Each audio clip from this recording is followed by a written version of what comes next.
Well, we're here today talking with Pete Roberts, and this is a new segment that I'm going to try out, see if it works, and see if there's some interest in it. And this interview format that we're going to try out is going to find its way onto our website, and we're going to do this one day a week. We have devotions. We'll have it 2 days a week, and then on the third day, we're going to do an interview with somebody from our church. And today we're talking to Pete Roberts, and I wanted Pete to be the very first to try things out on because, well, Pete is he's a elder candidate. And so when we have our annual meeting, Pete's going to be up for election as an elder. And it might be a good idea for you to know a little bit about the background of our elders. So Pete, why don't you just start out by telling us a little bit about where did you grow up? What was your growing up experience, and then where you went to school, and a little bit about your military career, if you know when you were serving, and tell us a little bit about that. And just give us a little bit of that background. Sure, John, I'm glad to. I grew up in Roanoke, Virginia. And I went to college at Virginia Military Institute, which is a military college in Virginia. Got out of that, went in the Army. And when I came out, I went to work for General Electric on their training program. Ended up, after a number of different assignments in different places, ended up in Rome, Georgia as a general manager of one of their departments. We manufactured large transformers there. And after about 25 years with GE, I left that company and bought a small business in Rome that manufactured radiation shielding. And I spent the next 20 years building that business, sold it and retired.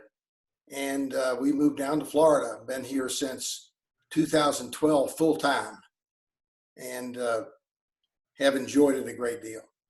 All right. Well, you were at VMI, which is really a top engineering and sort of a pre-military school. Actually, it is a military school, but Yes. kind of get folks ready for a military career.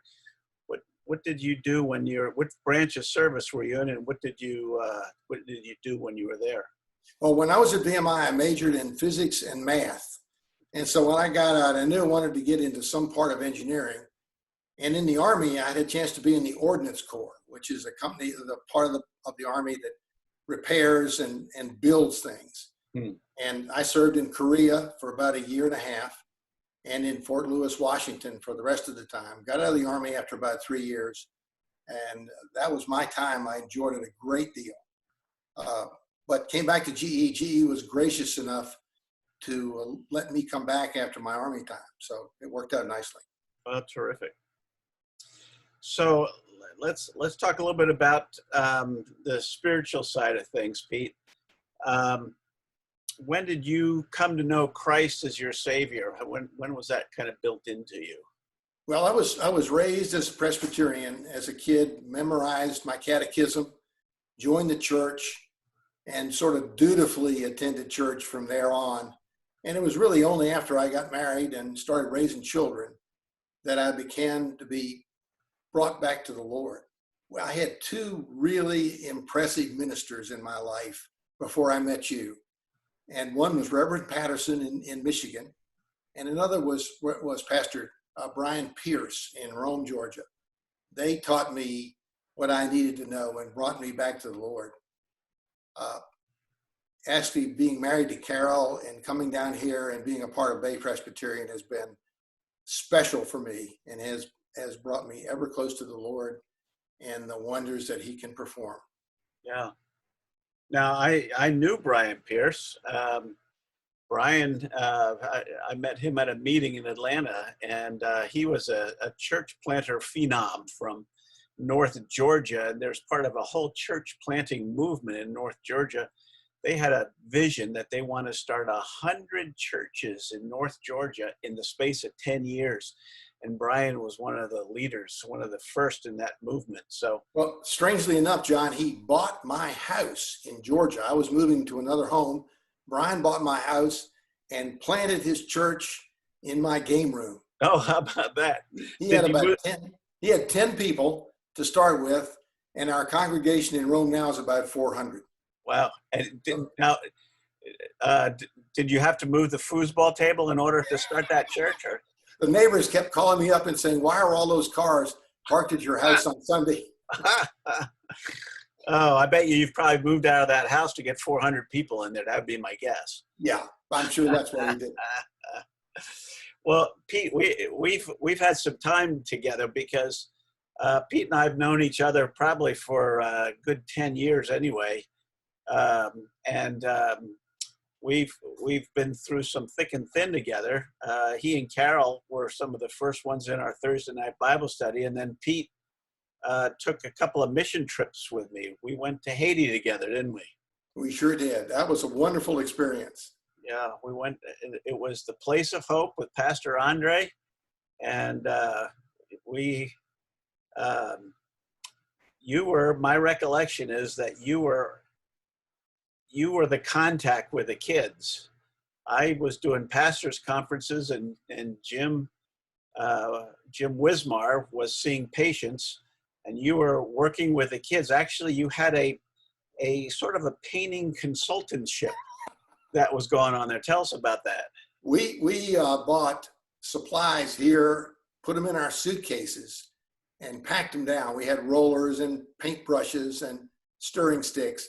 And when we got there, we found some paint in the downtown area, about 15 miles away, brought it back, and started painting some of the dormitory rooms and some of the classrooms. And the idea was that we would paint alone. But pretty soon we looked up, and looking in the door were these little kids. They were so curious, so sweet and cute, that I said, we've got to have these people do this. So they came in, each of them got a little brush, and I showed them how to paint, and they had a ball. It was quite an experience. Yeah, you were probably the leading consultant in all of South Haiti on painting. And you brought people right into it. I think, matter of fact, OSHA has a few cases against you down there for some of the episodes you put those kids through, and standing on chairs and paint buckets in order to paint those high things. I had to hold on to them. You're very good at cutting in, but my favorite thing was when you taught that little girl how to roll, and she got so excited she started spattling paint everywhere, including all over her face, and you'd think that she had the measles, so the way she was all. We had to keep the rollers away from them after that. Pete, you and Carol have had a chance to travel quite a bit. I'm wondering if you could tell us where a favorite destination has been. Well, the most inspiring place I've been is Israel. I had a chance to go with a church group about 15 years ago. And that was a special experience in my life. And I look back on that with great fondness. Carol and I have a bucket list that we try to work against. And we've been fortunate to be able to go to a lot of different places. Yeah. Unfortunately, our travel plans are on hold right now, but we hope to go to England and Scotland in the future. And we have a interest in going to Iceland. We'll see if that works out. Well, that sounds like a full schedule. It sounds like a bunch of fun. Pete, do you have a favorite verse or set of verses that you like to go to? Not so much verses. I like the story of David. I like his trials and tribulations. I love to hear you tell it.